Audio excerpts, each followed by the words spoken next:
Mais qu'est-ce que tu fais, Max? Bah, je m'entraîne. Mais t'as vu ça où, toi? Bah, sur ChatGPT, j'ai vu un programme d'entraînement là et il faut faire ça là. J'en ai 20 répétitions là, comme ça. Et tu penses que tu vas gagner la Race Across France comme ça, toi? Large. Bon, ça marche pas terrible cette histoire. En même temps, c'était prévisible avec tes exos.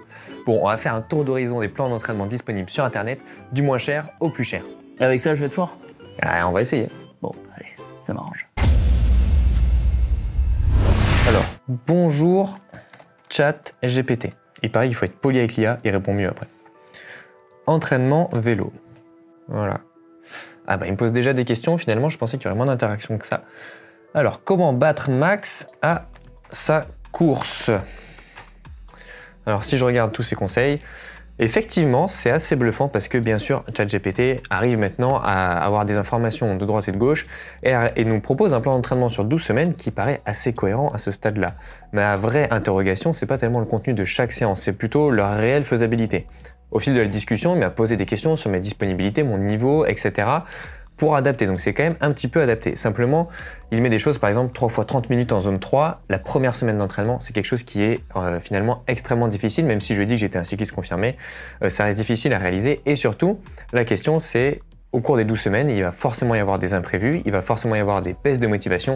Comment est-ce qu'une intelligence artificielle qui ne se souviendra pas de cette conversation dans une semaine, dans 15 jours, etc., va pouvoir s'adapter? C'est là où vraiment il y aura un manque, c'est dans cette capacité à s'adapter à la vie réelle et à ce qui se passe réellement au cours, par exemple, de ces 12 semaines.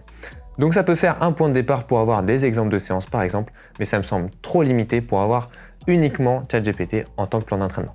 Qu'est-ce que t'en penses, Max? Bon, j'en pense quoi, Louis? Bah écoute, j'avais trouvé un plan pendant le confinement, du coup je l'ai suivi. C'était très compliqué niveau logistique pour le suivre et clairement j'ai fini cramé. Et au bout des 6 semaines, j'étais mort. De là, je me suis lancé sur Zwift, le FTP Builder, et j'ai fait un test au début. Et après le programme, bah, j'ai pas pu le faire, hein, j'étais cramé aussi.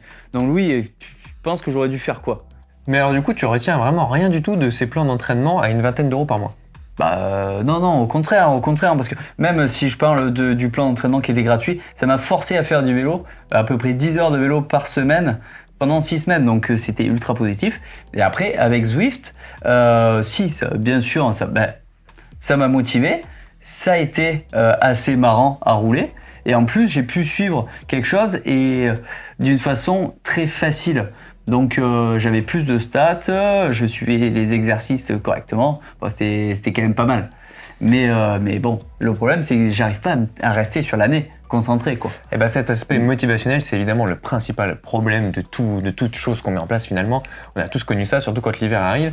Une autre solution que je peux te proposer dans le même ordre de prix, donc c'est-à-dire une vingtaine d'euros par mois, c'est la vidéo qu'on avait présentée sur l'application HumanGo, qui est aussi finalement un petit peu entre les deux, c'est-à-dire c'est une application d'intelligence artificielle, mais qui fonctionne comme une plateforme d'entraînement et où il y a une certaine interaction, et c'est ça qui est important.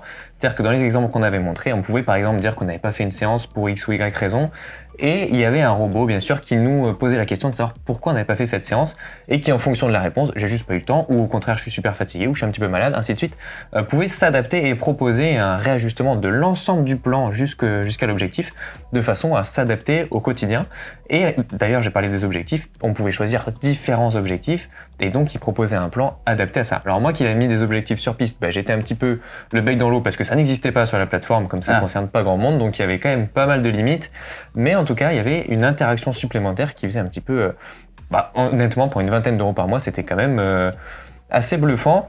Par contre, il y a quelque chose qui me manquait et qui me manquera toujours en tant que sportif, c'est la relation avec un entraîneur physique. Alors oui, on passe sur l'étape supérieure, c'est-à-dire qu'on peut compter entre 50 à 200 euros par mois pour avoir un entraîneur personnel.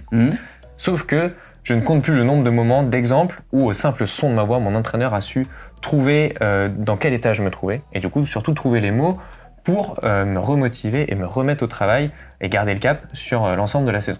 Ouais, parce qu'avec HumanGo, c'est dommage, tu aurais pu gagner peut-être le championnat de France, quoi, sur piste, finalement. Eh ben, c'est pas parce que de toute façon l'objectif n'était pas proposé. Non, par contre, ce qui est pas mal dans soit la première solution, soit directement avec un coach, c'est qu'on peut prévoir l'ensemble de son année, avec l'ensemble de ses objectifs et avoir quelque chose de crédible. Parce que pareil, moi sur Zwift, en fait, quand je finissais un premier programme, j'en faisais un deuxième.